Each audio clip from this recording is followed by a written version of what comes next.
আসসালামু আলাইকুম। কেমন আছেন সবাই? আশা করি সবাই ভালোই আছেন। আবারও নতুন একটা গল্প নিয়ে চলে আসলাম। পুরোটা শুনে যাবেন কিন্তু। বেশি দেরি না করে শুরু করা যাক।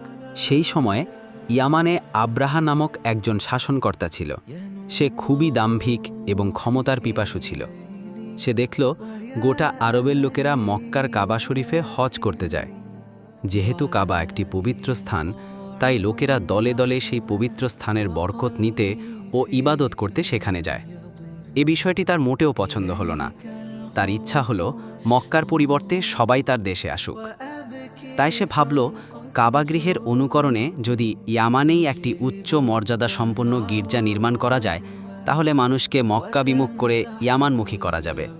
শুধু গির্জা নয়, বরং সকল শ্রেণীর মানুষকে আকর্ষণ করার জন্য সে পাশাপাশি বিনোদন ও চিত্তাকর্ষণের সব ধরনের উপায় উপকরণ রাখারও পরিকল্পনা করল। তাহলে মানুষ মক্কার সাদাসিধে সেই কাবা বর্জন করে মূল্যবান পাথরে সজ্জিত এই গির্জার দিকে ছুটে আসবে।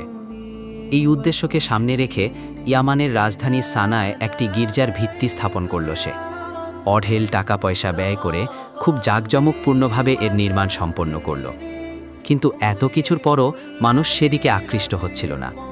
তাই সে মনে মনে কাবার ওপর খুব রাগান্বিত হয়ে পড়ল এবং তা ধ্বংসের একটি উপায় খুঁজতে শুরু করে দিল। এরই মধ্যে আরবেরা আব্রাহার এই কৃত্রিম কাবা সম্পর্কে জানতে পারল। একদিন আরবের একজন লোক আগুন জ্বালিয়েছিল সেখানে, কিন্তু কোনোভাবে একসময় ওই আগুনের একটি স্ফুলিঙ্গ বাতাসের সঙ্গে উড়ে গিয়ে পড়ল ওই ভবনে। ব্যাস, আব্রাহা দীর্ঘদিন থেকে কাবা ধ্বংসের যে পরিকল্পনা বাস্তবায়নের চেষ্টা করে আসছিল, তা বাস্তবায়নে এটা একটা সুবর্ণ সুযোগ হিসেবে ধরে নিল। এই ঘটনার প্রতিশোধ হিসেবে সে কাবাকে ধ্বংসের ঘোষণা দিল। কিন্তু সে বুঝতে পারল না